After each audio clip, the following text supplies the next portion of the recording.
For the past 13 summers, the nation's best comics and rising stars have gathered on Nantucket. The Nantucket Comedy Festival is a highlight of the island's summer scene as it benefits the Standup and Learn Foundation for local youngsters and provides a series of hilarious evenings.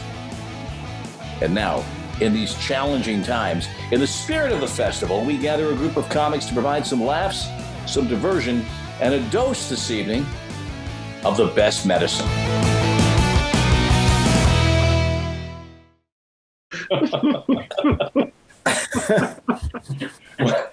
We're having a good time. We figured we'd roll right through 7 o'clock and say hello and welcome once again to the best medicine in the spirit of the Nantucket Comedy Festival. Good evening. It is our last edition.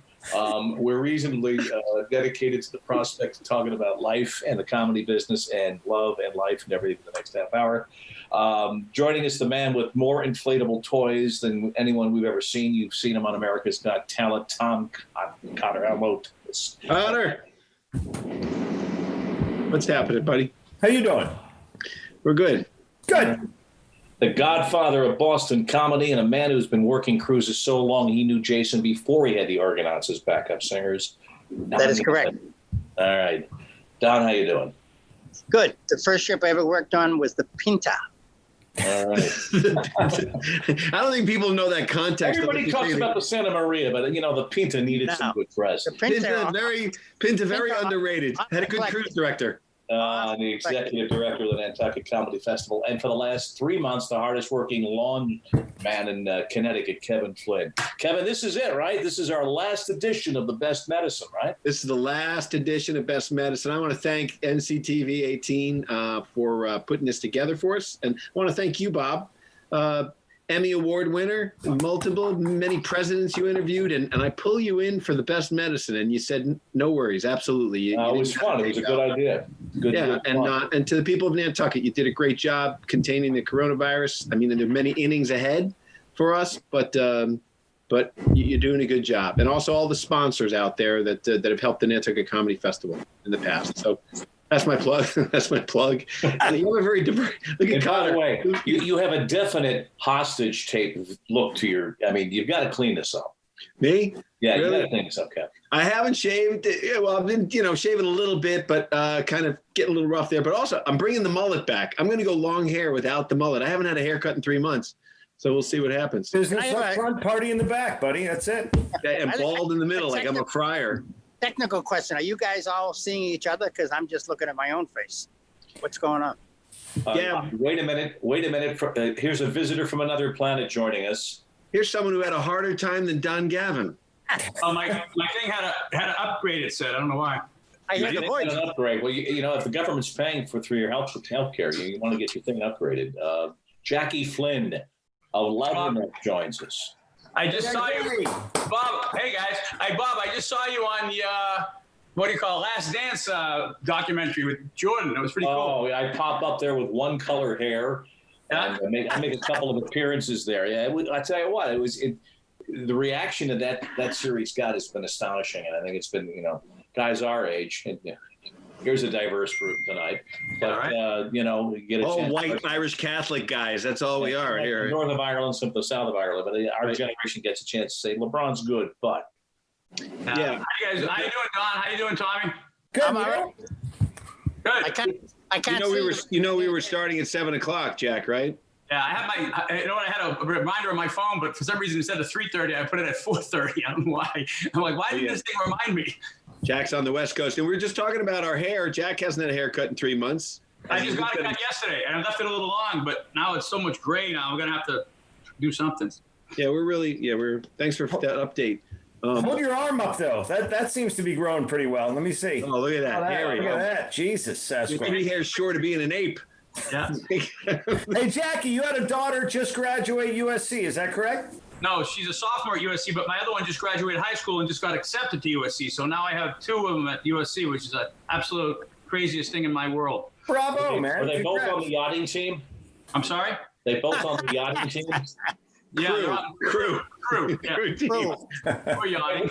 Jackie, what was graduation like for your daughter this year? It was kind of sad in a sense. They made the most of it. They had like a drive-by thing, and everyone like yelled and screamed, and we painted up the car, and then they gave her the diploma, and she had to go in a mask, and she walked up this little ramp, and saw the principal, and they did the best they could. I mean, she got. I think in LA you might want to not use the drive-by. Drive-by, yeah, that's a little weird. With a mask. That's what they call them, drive-by birthdays and stuff, whatever. They're just kind of waving, and That's a good time to take that back. So, so Bob, I've been doing my yard work. My house looks fantastic. And you're about to leave it. I'm not. I thought I was going to write jokes. I don't know if you guys are writing jokes, but I haven't written any jokes. No one's writing. No one's writing. I got a lot of honey-do stuff done myself. Yeah, me too. The honey-do list, exactly. And I see, Cotter, you have a nice menage a trois going on behind your shoulder there. It's all about diversity, buddy. Let me interrupt again. So that means you can see these people, but I can't. Why is that? No. Yeah. And unfortunately, we can see you, Don. I know. Don, do you have something over your camera? Do you have a little? No, I can see you, so you might have got to go to the gallery shot. No, at the top right-hand corner. I'm going to hit join with video. Is that it? We're going to lose him. If you look in the upper right, there's a gallery shot. It's a different way to look at things. Don, when I was trying to get Don on this Zoom call, I said, I sent you an email. He goes, what's an email? I go, what do you mean, what's an email? I said, I don't know how to get them. Yeah, how do you usually get your emails? I accept emails, but I don't send them. Carrier pigeon. Don't you get them by carrier pigeon? Not anymore. Now it's seagulls. He's down in Florida. Exactly. So, where are you in Florida? Guy rat. Tom, didn't you used to have that seagull joke? Like with Kelly's Yeah. I'm so proud of that. Is it dirty? Good joke. It's dirty. Jackie has a seagull joke, right? Yeah. Well, let's hear it. You're on TV. I forgot all about it. My daughter doesn't clean up her room. Yeah, my daughter's room is a pig pen. My daughter's just such slobs, teenage girls. I walked by one daughter's room the other day, and there was a friggin' seagull in there. We had Jackie. You and I had that seagull joke when we were out in LA when the seagull crapped on. Remember? Oh, I remember that really happened. It was I don't know if it was a seagull or a bird, and we were at the racetrack at Santa Anita. Very rarely you're looking up at the bird's ass to find out what type of bird it was. But it's a good, yeah. But the bird. You mean there's another way to find out what kind of bird it is? Yeah, I had a black shirt and the thing crapped all over me. And Jack, in his infinite wisdom, says, "That's good luck." I said, good luck would be you got hit, and I didn't. I remember that. It's supposed to be good luck. You're right. I'll tell the rest of the story, Gav. Actually, we were sitting there, and Gav didn't want to sit down because it was all dirty there, on the tarmac there. We said, "Hey, just sit down." All of a sudden, sure enough, the bird craps. And then I said, "That's good luck." And literally, I looked at the program, and the next race that we could bet, the next possible race is a horse called Lark's Legacy, L-A-R-K, Lark, like a bird. Lark's Legacy, and it was like 3 or 4 to 1. We bet it, went wire to wire, and won. Wow. And crazy. It paid to get my shirt cleaned. Yes. Exactly. Oh, wow. A lot of racing terminology there. Bob, have you ever called a horse race? No. I've only been to a couple. What I am fascinated, though, that's not a virtual background, and I know Don's technical abilities would enable him to. No, I'm outside in my yard. Oh, all right. Well, we're aware of that. That's a palm tree. I just came back from Florida from an extended stay over the last week, and now you're down there in Florida. What's life like down there, where it's a little bit more open than it is in the Northeast and New England, as far as? Well, we're all doing the same day to day. I try to go to the beach and swim in the morning, and then I go to the pool in the afternoon. And sometimes I mix it up. I go to the pool in the morning, and then I go to the beach in the afternoon. And so that's kind of my life. Do you wear a mask when you swim? I wear a mask even when I sleep. Yeah. Is there a hot tub? Do you have a hot tub in there sometime? I'm sorry? Do you ever squeeze a hot tub in there between the pool and the beach? I'm not a particular fan of hot tubs. I think it's a petri dish for death. It's like a testy tea, a little testy soup. Like a cruise ship. Oh, the cruise ships are the worst. I used to go to the cruise ships. used to have a thing where guys, they have that sign outside. It says no diving on the hot tub. Do you really need that On a sign? hot tub. Like, on a hot tub, no Who the hell diving. is diving The first into thing it says. a hot tub? Yeah, it's like some guy going, hey, awesome, hot tub. Hey, I'm going to dive in it. So unbelievable. Gab, what was that joke you used to do about you wore snorkels? On the what? The snorkel, when you were in snorkel. You went snorkeling in your mask. I had never gone before. And the guy said, first thing you want to do, you want to spit in your mask and rub it around. And I go, and then what, take a dump in my flippers? And I did, and it actually worked. They were warmer, they were tighter. It worked out. Easy to get on. Easy, yeah. They just slide right on. And you have a lot of space around you when you're swimming. That too. Oh, God. I do not, Gab, you're like a cruise ship mainstay. Do you miss it? I do. Well, a lot of things have changed. In the old days, you'd go all around the world. I've been to like 135 countries, between that and USO. But now it's pretty much Caribbean thing. But still, yeah, I enjoy it. If you get like a balcony and you're outside, and I'm looking forward to maybe getting back to the ships. But I'm going to demand that I get a balcony, otherwise I'm not going to do it. And then you just sit out there by yourself, and when they ring the bell, go down and do your half an hour and go back to your room. Ring the bell. I do miss it. Yeah, they have a bell. What do you, sea biscuits? Like a dinner Pavlovian response. Yes, it is Pavlovian. And I have two dogs too, and I feed them also. So. Cruise ships don't respond well to demands, I find. Yes, I'm imagining that. So therefore, I think I'll probably be sitting right here in front of the palm tree for quite a while. Yeah. Well, I would say, guys, I probably did my first cruise ship, went down in complete flames, probably 20 years ago.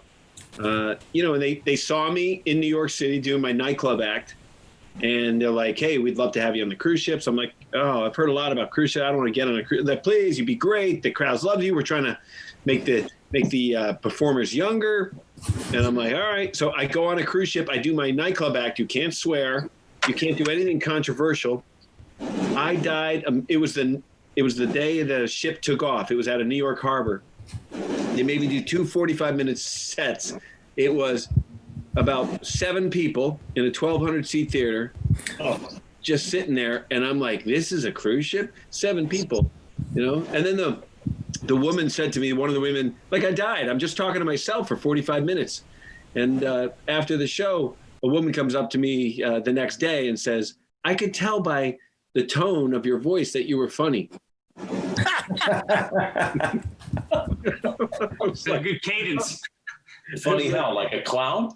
And then the second cruise I did, I said, I don't want to do cruises anymore. They said, please do this one. I went to San Juan, Puerto Rico. They flew me in there. Turned out that the entire ship was people from Puerto Rico. It was only a 3-day cruise.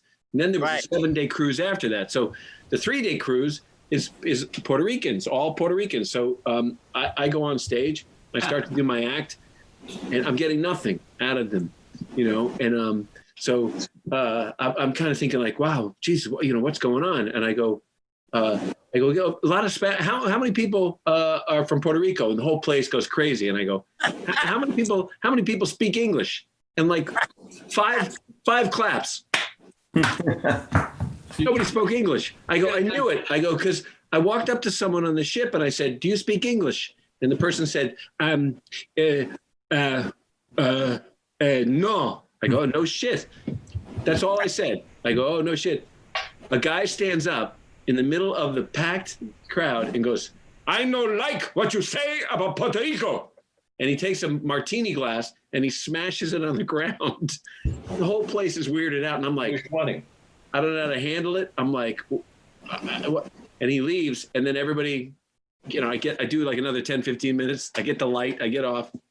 I come off stage. The cruise director goes, what did you say about Puerto Rico? I go, I didn't say anything about Puerto Rico. We had to go to the tape, and I didn't say. It was for 3 days. I stayed in my cabin as Puerto Rico wanted to kill me. the entire island. You should have done Gavin's Puerto Rico bit.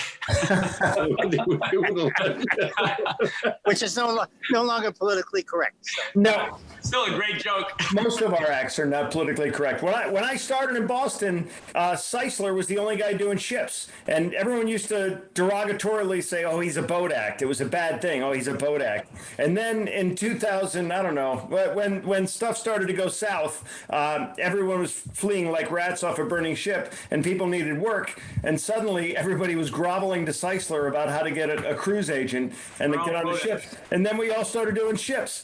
But it was very funny how it went from it was the worst thing for your career to God, I need to do these, and everyone loves doing them.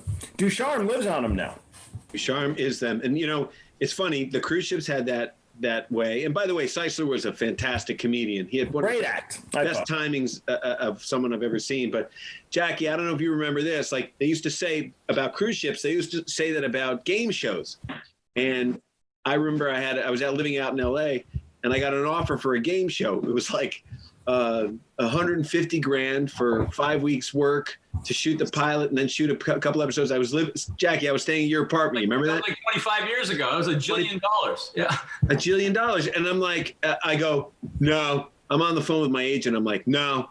I will not be a game show host. There is no way I will be a game show host. Now, you kidding me? I want to be a contestant on a game show host, for God's sake. Never mind. Yeah, well, like the cruise ship thing, I wouldn't do them at all. And then, because it's supposed to be a hack job. And now, 785 cruises later, it's not that bad. They're not bad. They're, How soon do you think that there's going to be that industry is going to be back in act? It's going to be a while, right? I have friends that are booked in August to get on ships. I don't know if it'll happen, but allegedly. Yeah. I don't know. I think that and alternative form maybe September or something like that. But believe it or not, they're solidly booked.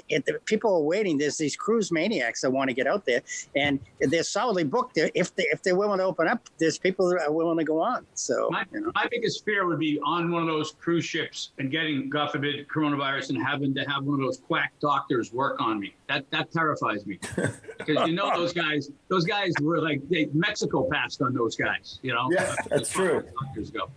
So I'm not going to do that, but I will think everything will loosen up once they start coming up with some therapies like this. They can talk about some antibody therapy that's supposedly promising right now. A couple of companies have it, and if they can get it to where you're not going to have a bad outcome and you're just going to be sick, kind of like Tamiflu is for the flu, I think people would be willing to go places. But you just don't want to end up on a ventilator because of this damn thing, what do you think the last few months has done? We talked about this a number of times over the last couple of weeks. Material, where the line is. Yes, you want to take people out of where they are anytime they come into your act, transport them, make them laugh, forget about that. But so much has gone on socially and financially, and just what the country's been through the last 4 months. Has it affected, as you begin to conceive what your act's going to be? Will it be the same? Will it be different? Will you refer back to what we've been through? Yeah, once you start. Can't do any racist jokes anymore. When could you? I'm not sure you ever get the memo on that, Jay. Anymore. Okay, good. Anymore, right. No, look, guys, literally, when I started doing stand-up, Gav, I think was probably, you were in your late 70s or 80s then. Yeah, that's correct. I remember. That's ageism. That's kind of against the law too. No, that's actually too right. Exactly. Now, I think the sort of anti-gay humor was always up there. You look back. You look at people like Jonathan Winters. I go back that far, and his albums and stuff like that. I would say 60% of it, and it was usually in a fun way, but it was gay bashing. Right. You look. Right, that's changed as well. So it's totally acceptable. We had a show on last week. We did a show sort of on race-based, and talking to the guys about what people of color go through in this business and in general and in life, and the difference, how it changes over the years. And I always say to my daughter, I say, don't judge what was back then now. Yes, we need to change. But last week, Mike McDonald was talking about ethnic jokes. And one of the things that I really enjoyed ethnic jokes growing up, and it seemed to be a way that immigrants in a society sort of learn, Italian jokes, Polish jokes, and Jewish jokes, and Irish jokes. So he said, I don't like those jokes anymore. And I'm like, I kind of feel like it was a rite of passage. You can tell when one of those jokes is mean-spirited and not not coming from a good place. Yeah, come from a bad place. But I disagreed. I said, I kind of like ethnic. I make fun of being Irish all the time. I don't know. Italian. I always make fun of Jackie for being Italian. I go, Jackie's half Irish, half Italian. He gets drunk and beats himself up. I don't think that's really offensive. You know what I mean? I think it's just kind of. What's funny, Richie Minervini, we all know him, a comedian. Yeah, great dude.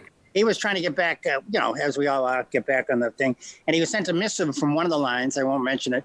And they said, from now on, no ethnic jokes. Even if you're Italian, you can't tell jokes about Italians. If you're Irish, you can't tell jokes about an Irish. And then no political or no religious. And I'm Philly saying, why don't you just give me a blank sheet of paper and leave it what like do you got left? Yeah, right. That's why I'm afraid the pendulum has swung so far to PC even before this that now, you can't, even before this happened, Seinfeld wrote an op-ed saying he will never work at a college again because the kids show up with a chip on their shoulder waiting for you to utter that syllable that's going to send them to their safe space. And then they go online and eviscerate you. I mean, they attack you online, and then people who weren't even there jump in, and suddenly you're a racist or a misogynist or whatever it is. And now I think this trend is continuing the last couple of weeks, case in point. And I just think, for comics, it's doom and gloom, let alone the fact that we can't work. When we do get to go back to work, what are the parameters within which we get to work? It's so... I mean, you got to be it's got to be cardboard. It has to be, to Don's point, squeaky clean. You used to be able to do self-deprecating humor. You used to be able to go, I'm Irish, I got a small dick, I get burned by the moon, blah, blah, blah. You can't even do, to your point, you can't even do that now. They get upset about that. So it's like, where are we going with this? Is it just going to be the small dick part wasn't a joke. That was true. That's reality. Why can't I talk about reality? Right. Yeah. So Thanks for the dick reference. Would not be able to make a living in this environment. I mean, just literally. I mean, can you imagine Don Rickles if this was in his heyday? Lisa Lampanelli quit. No kidding, right? Yeah. But a little late, but good. The sensibilities. But look, there's a lot of people our age out there who want to be entertained. I know that they're not, and that's the cruise ships, I guess. I can anticipate in any setting for comedy that we're going to be getting, either hissing or reactions for stuff that we don't realize that is offensive to people. Do you know what I mean? I think people are looking for things to be offended by. The mask will cover the hiss, though, I think. That'll help a little bit. The what? The mask will stifle the hissing, I think. I hope. Possibly. I've gotten written up twice on a cruise ship, and it was for religious jokes the two times. So I did them 20. I did cruise ships for probably, 15 years, and I haven't done them in the last couple of years because I have a life now. But no, the two jokes that I got in trouble for was I used to do this bit about everybody. Why does so many things happen? Bad things happen because of religion, and I said, I hope we all get the answers at the end of our lives. We're all in one huge line waiting to get into heaven, whatever heaven is, whatever your conception of heaven is. All of us, every race, every religion, every ethnicity, every denomination will be like, who's God? Who's God? Who is it? Can you see? Just a long line. Can you see who's God? And some guy's like, it's Buddha.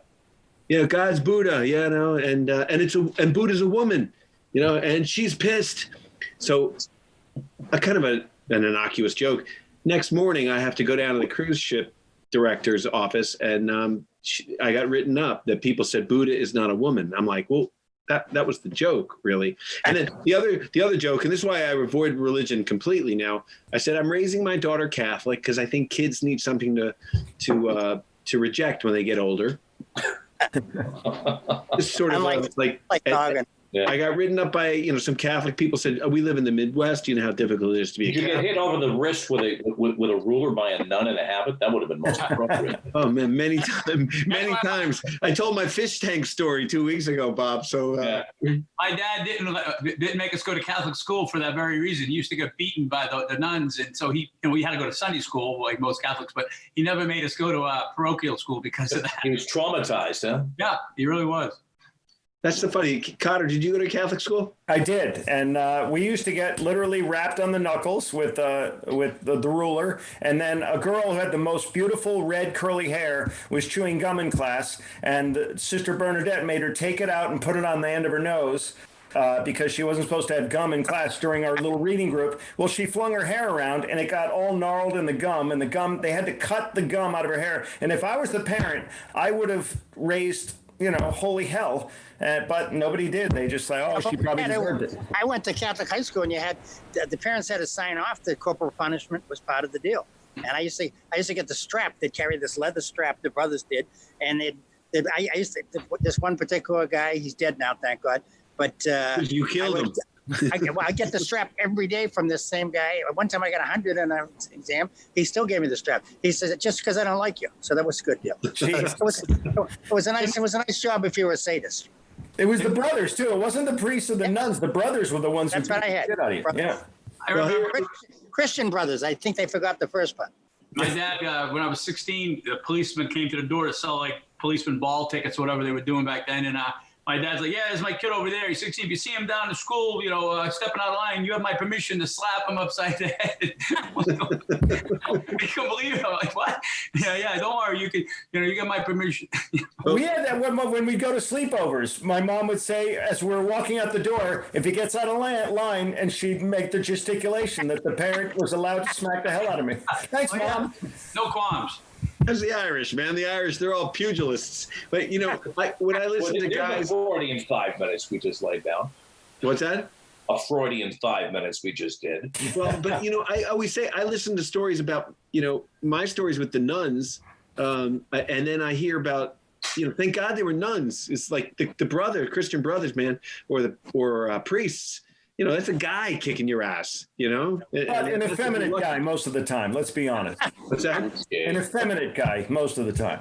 Not really. He's a badass, man. But the Catholic school is, I don't know. What's funny it's interesting, the Catholic school I went to, Our Lady of Mercy Country Day School, we complained about it. It was a nightmare. Oh my God. I got out to public school. It was like a prison break.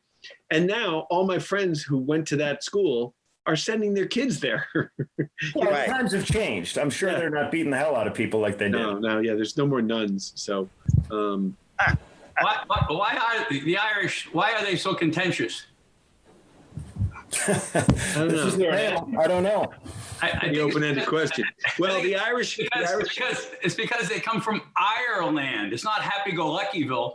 It's Ireland. Come on, everybody. What time do you have to be home? I'm reaching deep down into my basket. Wow. I just want to remind all our viewers, Jackie actually gets paid to do comedy. Believe it or not. Listen, I will not sit here and watch Jackie besmirch the Irish. All right, I'm back. We lost Cotter. Well, the other question is, when you talk about material, is locations. All right, fine. Cruise ships are coming back eventually. Floating petri dishes, though they might be. You'll always have casinos to a large extent. We've talked a couple of times. I mean, smaller clubs. Jackie, I had tickets to see you and Kevin on St. Patrick's Day, right? Yeah. That place didn't just close for the pandemic. They are out of business. Oh, really? What place was that? There's a place called Captain Whatever's. You brought this up, Connor. Oh, Captain Brian's. Yeah, we're going to place. do it next year. Man. Well, they're selling. We lost Gav. Oh my God. Just like that, the Martians took him. I can't believe we had Gav, to tell you the truth. Well, that was a bad silhouette. We weren't sure it was. It went to low battery here. Can you hear me? He's back. No, it says low battery. I don't know. That means that your battery's not that's charged. in your pacemaker. Can you plug it in? That's going to be too involved. I'll just listen to you guys. All right. Please do. Oh my God, we're lucky we got John in the first place.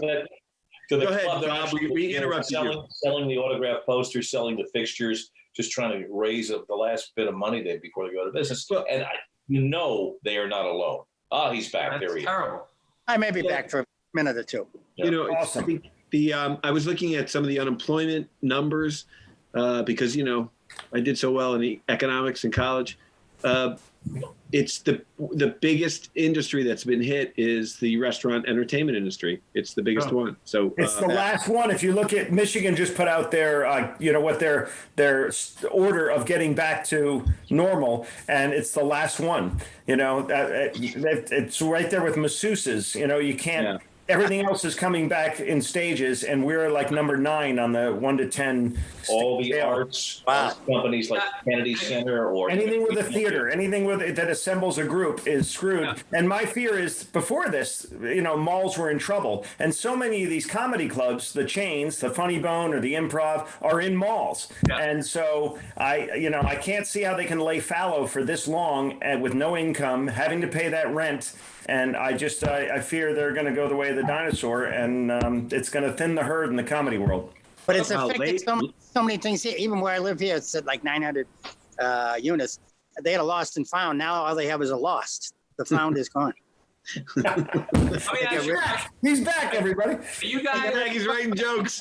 Let me ask you guys a question. The comedians, it's been like 3.5 months since I've been on stage. Are you a little yes intrepid as far as like how it's going to go? Like when are we going to be able to remember our acts? Like, I mean, I don't want to sit there and have to try to remember my act. Like even now, just going through it all. I mean, it just seems like, I'm sure we'll be fine, but it's definitely going to be a lot of rust. It's going to be a little nerve wracking, don't you think? Yeah. Well, the audience is going to be rusty and we're going to be rusty. So it might be. Yeah. To Gav's point, I think they're going to give us a little slack knowing that we've been out of our game for a little while. I hope so. I've taken off time a number of times during my career, and it actually, I find it's better sometimes. I find it better. I'm like for this long a time, Kevin. Yeah, sure. When I hosted that show on the Discovery Channel, I didn't get to do stand up for about 3 years in Broadway too, right? What's that? 3 years in Broadway. Yeah. Oh, I was doing stand up. I was doing sit down. I was doing everything. Sit down. But I think that the part of the magic is that we say our act and it sounds like it's the first time it's ever happened before. Right. I do kind of Kato, you sort of do it too, which is sort of, I own stage. I don't know what I'm going to say when I go out there. I kind of have bits that I want to do. Yeah. But I'll open with something and then I'll sort of talk to the crowd and go, Jackie, you're more A to Z, Jackie, one of my favorite things is to watch Jackie try to work the crowd. I'm not very adept at that. He's so uncomfortable. He stops doing material and he starts working the crowd. And that's when I start to laugh. It's a very interesting. There's nothing funnier than watching another comedian buddy go down in flames. Let's face it. That's the best. It's the absolute flailing, best. Flailing, yes. Flailing. So at the cellar, if someone's dying, the comics will come running into the room to watch. But if you're killing, we're all upstairs. We don't give a shit. Who cares? Yeah. That's easy. Bob, easy. Slowing down for an accident. Yeah. Bob, I don't know how it was with your industry, but it would be like you doing Sports Center and having all kinds of technical issues where everybody would be horrified. As other journalists, we'd all be standing around on the outside watching the desk, laughing our ass off. What was that? What was the Comedy Network? Or the guy with the flop sweat? Like, was it Albert Brooks? No, not Network. Broadcast News. Broadcast News. Yeah. Albert Brooks. Albert Brooks. Yeah. Yeah. Exactly. I mean, that type of thing would be hysterical to watch when your compatriots go down. The best thing to watch, because when it happens, is when the teleprompter goes down, and you get them all. And some people can deal with it just fine because they know the material, and especially if you write your own material, and it lends itself to you being extemporaneous. But write your own material. Jackie has no idea what you're talking about. Very funny. Well, there are some people. It's blood sport. Like the prompter's down, and nobody is helping him in his ear, and he's dying a slow death. We've all been there at some point. What was your worst nightmare in all your years at ESPN? Like. Oh my God. Well, you were in the earthquake in San Francisco. That was all live, right? You were like a news guy at that point. Well, I would call it was 16 minutes after the earthquake. We were 5 rows on the top of Candlestick Park, October 17th, 1989. It was a 7.1 earthquake. And the top row of Candlestick, the top deck actually was like a waterbed trying to stand up. It was wow. But we because we were on generator power way out in center field, we were able to get on the air quickly. So we're on the air within 15 minutes with the only national coverage or only coverage period of what was happening there. And to your point about, the emotions at play, we were on the air for a number of hours continuously. Once we got off the air, and then only then, when you didn't have a task and you weren't, the adrenaline wasn't flying and you weren't doing stuff and interviewing people, this, that, and the other thing. Right. In fact, a couple of aftershocks happened while we were live on the air. We were, we could see we were on zoomed in shots, and it was magnifying, the aftershocks. Like, the point is, once it ended, that's when you took the air out of the balloon. Then you realize, holy cripes, we almost died. And the next day we found out, and talking to the structural engineer at Candlestick Park, that only that past winter, 88, 89, had they reinforced the sound baffle around the top. Otherwise, that 7.1 earthquake would have, huge pieces of concrete would have done cascading down through the crowd. 65,000 people. There would have been tens of thousands injured and hundreds killed. Wow. Not funny. No, I mean, that's part of history. That's not to mention you couldn't do this Zoom. Right. Yeah, exactly. That's true. He's lived for this part of his Or career. hang with you on Nantucket, or all you guys in Nantucket, which is, if we're going to do, well, let's break form. I know that the Comedy Festival, Kev, in its form that we've come to know it over the past, how many years? 14, is it? 14 years, yeah. 14 years. I started when I was 20. Right. And yeah, exactly. And had that mullet. I'm bringing it back too, man. I'm bringing my mullet back. As you made the point a couple of weeks ago that that itself will not be occurring for obvious reasons this year in Nantucket. But I guess your advice to everybody who loves the festival is what? Stay tuned. There might be some activities that we can point towards later. Yeah, I'd like, I'm waiting for state and local regulations to sort of, figure out what's happening. It seems like things are changing day to day. I mean, 12 states just had their highest corona spikes, to date. So it's not going away. And we talked about this last week. They're talking about a second spike in the fall. Well, we're still in the middle of the first spike, really. New York scared everybody, and that's where, Tom and I kind of were in that metropolitan area. And that was scary, but it's sort of, now it's moving Midwest and Texas, Arizona, California. So no one knows. So it's sort of a day-to-day thing. I've talked to Don and Jackie and the guys about, maybe coming out for one night. We do a special thing, but look, we want to play by the rules, and we don't want anybody to be not in a safe environment. So the state has to, the federal government, which kind of has been flailing, unfortunately. Charlie Baker have it act together in Massachusetts, but between Massachusetts and Nantucket, I want to play by the rules and figure out what we can do. And if everybody's safe, maybe we can have something. We can either do it at the drive-through or maybe do it at, at Cisco Brewers or something like that. So it's a big, the festival, I have realized this year, a lot of people have reached out to me. It's a big part of the summer happenings in the community as well. Yeah. So, we're out there all winter. So, it's the year-rounders are coming to the festival, and the summer people come out to the festival. So it's a bummer, man, because it's become a big part of my life. And I get to see my friends, and I get to bring really great stand-up comedians who you never see together in one room all come out. And so I'm going to miss it this summer, but I'm going to try to pull something off. We'll see what happens.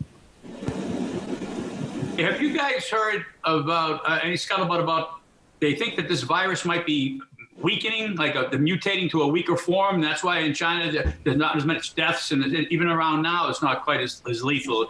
And because it could mutate to being even more lethal, but it's possible to go the other way, and that's what some people think. Have you heard that? I did. I heard that it's mutating, and because it's a virus, it wants to keep the host alive. If the host dies, it kills the virus too. So it behooves the virus to keep the host alive. So its mutation makes it less lethal. But I don't know, long term if that's gonna. I think that's amazing. Tom, your father was a doctor. I played a doctor on TV, so I think my and I go to the doctor. You what? And I go to the doctors. So. But I think, if it kills the host, how does it send a message? What does it text the other virus that's in the other host body? Yeah, it's amazing. That's a New Jersey virus. It sends a message, a shot through the eye. Yeah. Bob, if it kills the host, you might want to be listening. I'm paying very close attention, Gav. Thanks. No wonder, Bob. No wonder you retired, Bob. Yeah, but then you got the WHO earlier this week saying that asymptomatic people could not spread the virus. The WHO, yes, exactly, on first, no less. Pete Townsend. They walked that back, though, right? The next day. Leading you to say something you don't often hear people say, that maybe Trump was right about the WHO, at least in that regard. Trump was right about something? All right. Well, note the time. Well, Trump also said that it's not good under heat and high temperatures and sunlight. Yet the biggest spikes right now, to your point, Kevin, are in Texas, Florida, Arizona. So I don't, who knows? I don't think anybody knows. And a fry-later at Burger King. That's where it started, I think. Yeah. What? I have no idea what I'm saying. We keep losing Don. Don, you paying your electric bill? What are you doing? No, I'm going down on my battery. That's it. You guys been anything binge worthy? Fauda? Has anyone seen that one? Yeah, I heard that's great. I'm burning through shit. I just finised Pornhb, a little longer than I thought it was, and kind of weird in spots, but overall, finished it. Wow. Yeah. You know what's weird about that joke, Jack, is you did it 3 weeks ago. I wasn't sure if I did. I couldn't remember. I took a chance. I hadn't heard it. It was new to me. I couldn't tell if I did. I go, well, I'm not going to waste it. I watched Filthy Rich and I loved it. I'm watching that now. I'm like in the third episode. Phenomenal. Jeffrey Epstein. What frightening. Yeah. Oh my goodness. I think how he got away with it for so long and unbelievable. Just arrogance. Yeah. Seriously, Fauda is good, I heard from Burton. It's really great. The Plot Against America is really good too. I enjoyed that. The Philip Roth novel. Bob, you're a historian. So's Gav. You might know this answer. Plus, you're both old. Thank you. Yeah. So in Plot Against America, Charles Lindbergh runs against FDR. In 1940, he's elected president, according to the Philip Roth novel. Yeah. Right. So who did run against FDR? Wendell Willkie. Who? Wendell Willkie. And he was Willkie. And he was 3 times. Did he run 3 times? No, he ran against him. Willkie ran against him once. Dewey ran against him in 44, and then Dewey ran against Truman in 48. Ah, okay. Yeah. So that's they made that up. So then and then they basically, I don't want to give away the ending. So Plot Against America. Spoiler alert. Yeah, exactly. The Nazis lose. Biden was a senator back then, right? Exactly. Who was? Yes, he was. Junior senator. Well, Gav had already voted for him twice. I did in the same election. Yeah. So certain presidents have actually done better after they've left office. Truman was one of them. George Bush, one of them. Carter. Carter's Tom Carter or No. Jimmy Carter. Carter. Carter with the Boston accent. His Habitat for Humanity stuff. He's unbelievable. I thought he was useless as a president. Unfortunately, we had the Iran, the revolution and all that stuff. And the day he gets out, Reagan gets them released. I mean, that had to be a lot of egg on his face. And but Reagan was actually dealing with Iran before he was even elected president. It was. I don't doubt it. Yeah. It's the same way Nixon was trying to shoot down peace plans for LBJ in '68. Yeah, but behind. Yeah. Wait a minute. There's dirty croquet in politics? I'm shocked. Well, I'm worried about this year, man. I'm telling you that right now. You won't go quietly. You got a handcuffs or. On that note. Yeah, we won't get into politics, Bob, because we're just about there, aren't we? All right, well, that's it. The best. I think we've run out of the best. Guys, it's been great to get the gang back together. Maybe we'll see each other and the good folks on Nantucket Comedy Festival this summer. But in any event, it's been fun. And Kevin, how many did we do of these? A dozen? I think 12. So that's a dozen. That's like almost a dozen. Yeah. Yeah. No, not a dozen. 12. Thank you. Close enough for government work. Anyway, Gab, good to see you. Jackie, continue. All right, Bob. Tom, to your friends, have a good evening, and hope the kids are well. By the way, can I just say kudos to you guys for doing 12 episodes of this? I'm sure a lot of people, it helped them through this whole thing, and good for you guys for doing that. That's very kind. Great job. Helped me through it. I tell you, it was great, guys. I appreciate it so much. And Bob, I appreciate you coming out of retirement, coming out of the bullpen, walking across the field, and jumping in with these guys. It's fun. It absolutely. Let's hope, if not this summer, then certainly next year we'll all be back together on the Rock and having fun. Thanks.